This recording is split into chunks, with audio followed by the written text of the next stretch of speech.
Hey, what's up? This is Chris Pendergraft. This is a speed painting demonstration coming to you. This is the cover of the new single Echo and Narcissus. And I'm a painter as well as a singer and guitar player. So my son had the idea of when I do the illustrations for the songs that we release, of trying to, put up a YouTube video.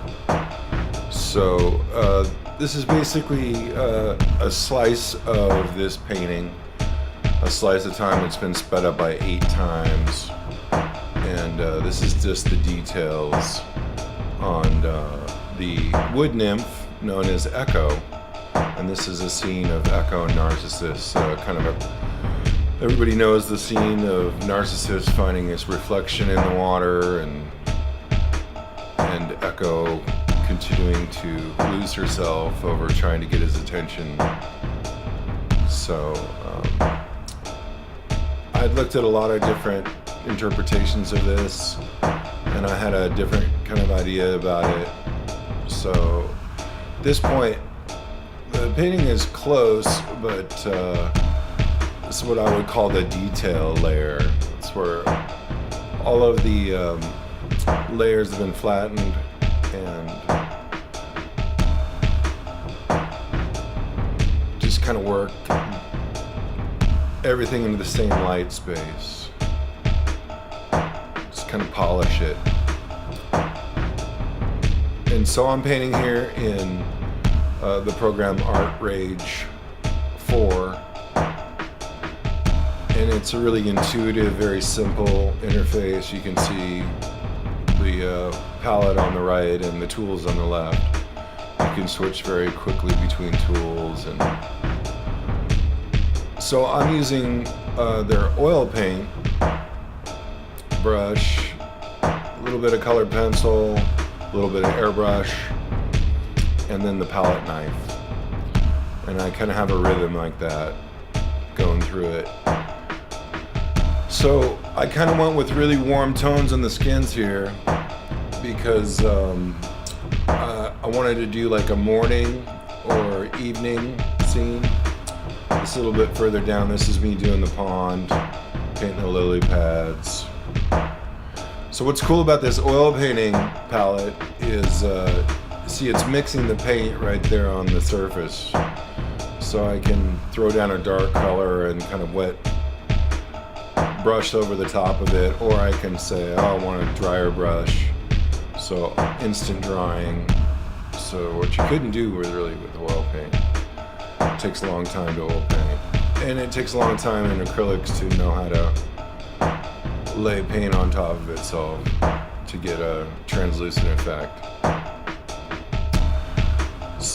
So here I'm lighting up the rock there, couple hot spots on Narcissus, and then I'll be starting to work on his fabric of his toga.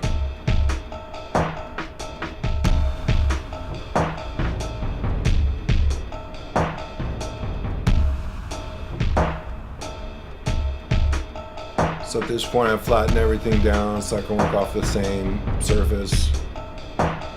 Sometimes I do the highlights and crush down, lowlights and crush down. So if I get to a stable place in the painting, I don't want to wreck it. But once I'm confident, I smash it down to one layer.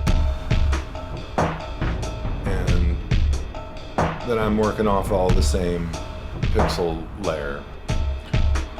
So in Art Rage, you have the ability to set the background surface bump, so you can set it to paper or to masonite or to canvas. So in this painting, actually, this is a canvas, and what happens is it's literally like when you pull the brush over it, it's like the canvas pulls paint. So you have a very natural looking canvas surface. Most of the time when I'm painting though, I paint over a paper surface with very fine grain So the grain really is just barely noticeable. In a situation like this though, the end result, I'm going to have the paint will be cracked. So I'll do that work in Photoshop once the painting is done in Art Rage. Then I'll do all graphics, logo, all that work in Photoshop. The reason I used Art Rage over Photoshop is just because I can move faster in it. Photoshop I always get caught up, although I've been using it for a lot longer. Just a lot of more options. So here's close to the ending of the painting there.